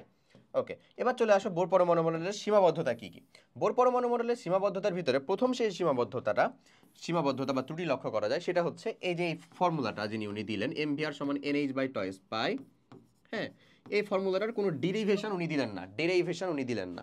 এখন হাইজেনবার্গের নীতিটা যেটা ছিল অনিশ্চয়তার নীতি, আমরা নাম শুনেছি হাইজেনবার্গের অনিশ্চয়তার নীতি। হাইজেনবার্গের অনিশ্চয়তার নীতিটা বলা হচ্ছে যে কোনো গতিশীল বস্তুর গতি এবং ভর মানে তার গতি এবং অবস্থান একই সাথে শতভাগ শুদ্ধ আকারে বলা যায় না। যদি আমরা গতিটা সর্বোচ্চ মানে শুদ্ধ আকারে বলতে চাই তাহলে গতি বলার সাথে সাথেই তো তার অবস্থানটা চেঞ্জ হয়ে গেছে, সো অবস্থানটা বলা যাবে না। যদি আমরা অবস্থানটা বলতে চাই তাহলে তার গতিটা শুদ্ধ হবে না, ব্যাপারটা এরকম, ঠিক আছে। বাট এখানে দেখো দুইটাই হয়ে গেছে, এখানে উনি দুইটাকে ব্যাখ্যা করতেছেন, দেখছো কত বড় মানুষ, এই যে ভিও ব্যাখ্যা করতেছেন আরও ব্যাখ্যা করতেছেন একই সাথে। তো হাইজেনবার্গের নীতি অনুযায়ী এটা আসলে অনিশ্চিত বা এটা আসলে ঠিক না হাইজেনবার্গের নীতি অনুযায়ী, কারণ হাইজেনবার্গের নীতি তো আসলে ডেরিভেশন আছে, উনি তো এটাকে থিওরি কিভাবে আসছে সেটা বলে গেছে, বাট বোর তো এটা বলে যায় নাই, দ্যাটস ওয়াই আমরা বলতেছি যে নিশ্চয়ই এর মানে বোরের ফর্মুলার ভিতরেই ত্রুটি আছে এমন। সো চলো আমরা দেখি ওটা। বোর পরমাণু মডেলের সাহায্যে এক ইলেকট্রন বিশিষ্ট পরমাণুর বর্ণালী ব্যাখ্যা করা যায়, কিন্তু একাধিক ইলেকট্রন বিশিষ্ট পরমাণুর মডেল ব্যাখ্যা করা যায় না, এটাও আরেকটা, এটা আমরা একটু পরে বলতাম। যাই হোক, এটা মাথায় রাখবা যে এক ইলেকট্রন বিশিষ্ট বা হাইড্রোজেন এবং হাইড্রোজেন সদৃশ যে মৌলগুলো আছে, হাইড্রোজেন সদৃশ মৌলকে এক ইলেকট্রন বিশিষ্ট বানাতে হবে তোমার। সো আমি হাইড্রোজেন বানালাম ধরো, তারপরে হিলিয়ামকে যদি আমরা কখনো প্লাস চার্জ করাতে পারি তাহলে সেটা হাইড্রোজেন সদৃশ হলো, লিথিয়ামকে যদি আমরা নর্মালি 2+ চার্জ করাতে পারি তাহলে সেটা হাইড্রোজেন সদৃশ হলো, বেরিলিয়ামকে যদি আমরা 3+ করাতে পারি, বাট কখনোই সিলিকন মানে কার্বনকে তুমি 4+ করাতে পারবা না, সো ওটা আর করবে না। এই চারটার ব্যাখ্যা করতে পারে, হ্যাঁ, hydrogen, helium plus, lithium 2+, beryllium 3+, এই চারটার ব্যাখ্যা করতে পারে, বাট অন্য কারোটা পারে না। আচ্ছা, বোর পারমাণবিক মডেল অনুযায়ী শক্তি স্তর থেকে অন্য শক্তি স্তরে ইলেকট্রন গমন করলে বর্ণালীতে একটা মাত্র রেখা দেখতে পাওয়ার কথা, বাট যখন আমরা ইলেকট্রন মাইক্রোস্কোপি আবিষ্কার করলাম তখন দেখলাম এই পরমাণু মডেলে অনেকগুলো সূক্ষ্ম রেখার বিভাজন ঘটে আছে, যেটাকে আমরা জিম্যান ফলাফল এবং স্টার্ক ফলাফল হিসেবে ব্যাখ্যা করি, কিন্তু এটা বোর পরমাণু মডেলে ব্যাখ্যা করা নাই। কিভাবে পারবে বল ভাই, তার সময় তো আমার ইলেকট্রন মাইক্রোস্কোপ আবিষ্কারই হয়নি, সো কিভাবে পারবে, না পারাটাই স্বাভাবিক, বাট স্টিল এটাকে আমরা তার সীমাবদ্ধতার ভিতরে রাখি। ওকে, আচ্ছা, বোর পরমাণু মডেল অনুযায়ী শুধুমাত্র বৃত্তাকার কক্ষপথ বিদ্যমান, কিন্তু পরে প্রমাণিত হয় যে কক্ষপথ উপবৃত্তাকার পরমাণুতে ইলেকট্রন শুধু বৃত্তাকার কক্ষপথে না উপবৃত্তাকার পথেও পরিভ্রমণ করে। ওকে, আচ্ছা, এই তো ছিল হচ্ছে এখানকার কথা। আর আরেকটা কথা তো আমি তোমাকে হচ্ছে এমভিআর এর পয়েন্টটা তো বলেই দিলাম, এমভিআর এর পয়েন্টটা তুমি তোমার বইয়ের ভিতরে পেয়ে যাবা, হ্যাঁ, এমভিআর এর যে আরেকটা পয়েন্টের কথা বললাম সেটা তো তুমি বুঝছোই।